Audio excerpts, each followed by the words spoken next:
England versus Wales is coming up on Thursday. And again, of course, the age-old debate is reared its head. Best England 11. And unlike the guy who's paid millions of pounds a year to decide on this, we know ultimately the best selection. So let's get into it. So I'm just going to give you my 1 to 11, which you'll see now on the screen. And of course, I think get the quick one out of the way. Jordan Pickford is in the sticks. There's no other selection. He's been an absolute stalwart. So let's not waste any time there.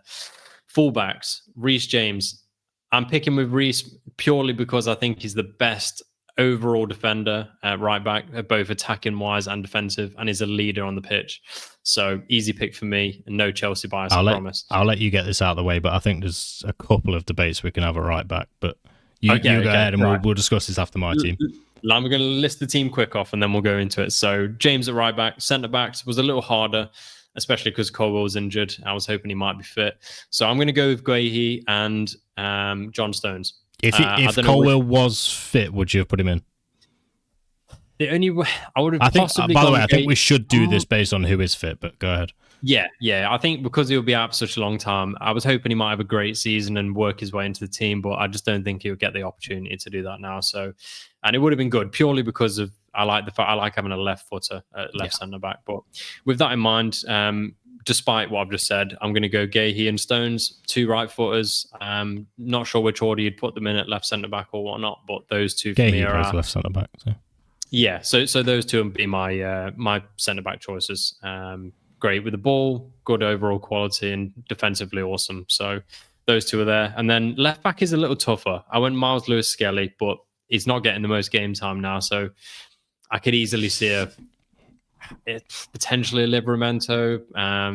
See if anyone else works their way into that. But at the moment, I think left back is the one position where there's no absolute. Well, I wouldn't say world class, but yeah, like somebody that's. Yeah, exactly. So Miles Lewis-Skelly for me keeps his spot, and then I'm going to go for 4-2-3-1. So in the double pivot, I'm going Adam Wharton. I think if anyone doesn't have him in the team, you're absolutely crazy. The guy's been unbelievable. Really, really solid centre defensive mid. Just both from a defensive point of view, but I think he's so press resistant, such a good progressive passer. I think he's got to be in there. So for me, that's that. And then of course, Declan Rice sat next to him, potentially the one of the two to have a little bit more license to go forward, as he seems to have developed that in the last year or two. And then this is the tricky one for me. The number 10, it's a really hard one. I'm leaning Palmer purely because I think he's just a bigger game player, and I think he's been very consistent, even though he had a bit of a blip last year. Although I could easily have Bellingham in there, and if Foden really comes back into top form, he's got an outside shout. But yeah, Palmer for me, Bellingham close second. Let's see how he recovers from his injury for Madrid. Left wing, tough. If you go in pace and transition, I think Rashford's a good pick. I would probably lean, if form continues, Grealish for link-up play and just that bit of maturity and sort of creative spark and ingenuity on the left wing. And then Saka right wing, easy pick. And Kane up front. And then Kane up front, of course. So, yeah, like I say, Pickford, I mean, you've got it on the screen. I won't read it all out, but Pickford again and the rest of the team, as I've laid out, I think are all very good picks. It gives a good balance. You could easily, I mean, I've seen some people have like Bellingham and Rice at centre defensive mid, but there's no balance for me. So yeah, I agree. This gives the best all round. Jamie, tell me where I'm right. I mean, you were one player away there from having an identical team, and this video was going to be cut earlier because there was no point in doing my team. Nice. Okay, go on. What's your? If I had to guess, I'm going to go with your left wing choice. Left wing, is exactly what it was. I'll be honest. Yeah, we had this conversation a few weeks back. I think during the first international break, and this is the exact team I sent you before. And you were like, no, you can't. You got to have Bellingham and Rice in there at centre mid. And I was like, no, you're crazy. You've got to have balance. I'm glad you finally come around to that. No, do you know what it is? I think every England fan struggles with this sort of dilemma of how we got such good talent, like especially in the 10 and some of the wing positions, and and everything like that. But and you're not going to play a couple of these, let's say, world-class players, because I think a few of them are. Yeah. And you're like, oh, you've got to find a way to get them in. And I think that mentality, I've realised, has actually been probably one of the issues. I don't.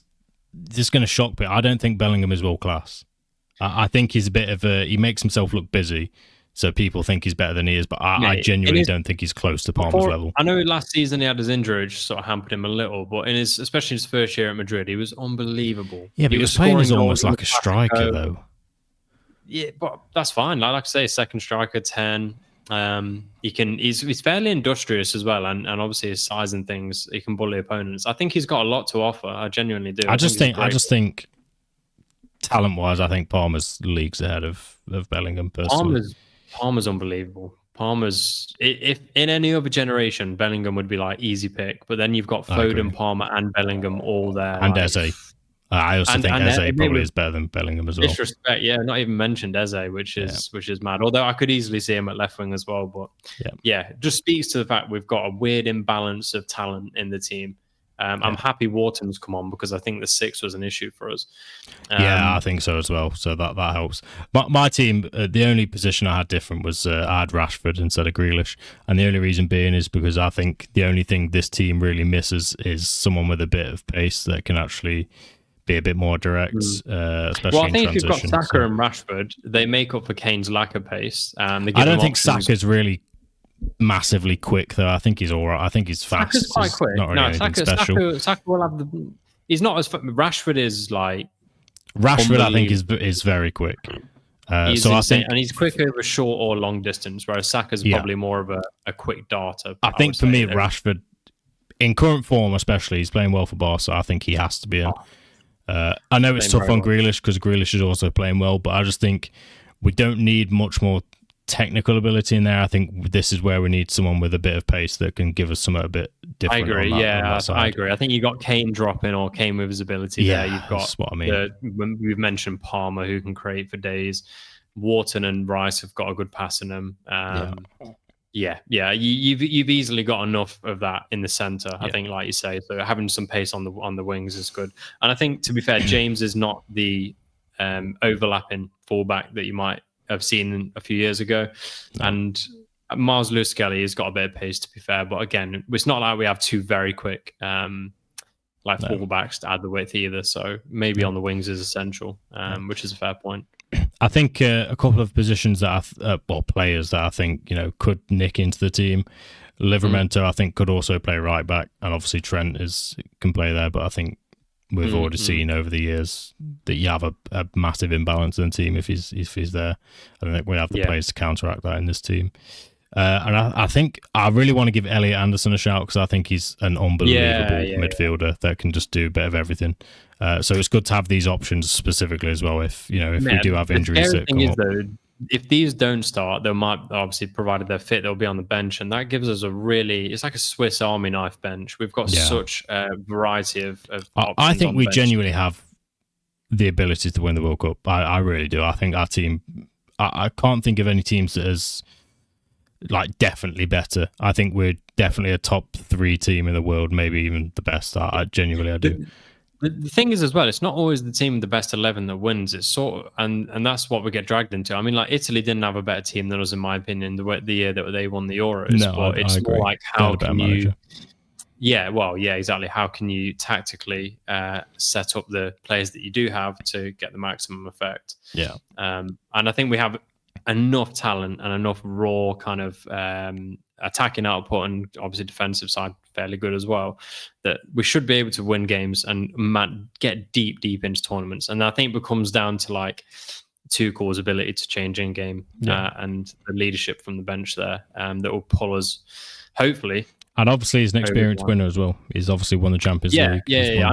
I know it's become sort of vogue and popular to crap on Tuchel a little bit, but the guy's a winner. I mean, I think it's because though it's as a foreign manager managing the England national team, I think there's much more expectation to win something than if you're an English manager. Yeah, I agree. And don't get me wrong, if he doesn't do anything or if he makes loads of mistakes, feel free to jump on him. But I think whilst he is here, forget the nationalities, we've got to get behind the guy. I get kind of sick of seeing wishy-washy England fans kind of There's only just one not other giving option, and it's Eddie Howe, and I don't think he was available. So you've got to get behind the guy now. He's clearly passionate about the project. He wants to win as much as we do, I'm sure, because it would be good for his career as much as anything.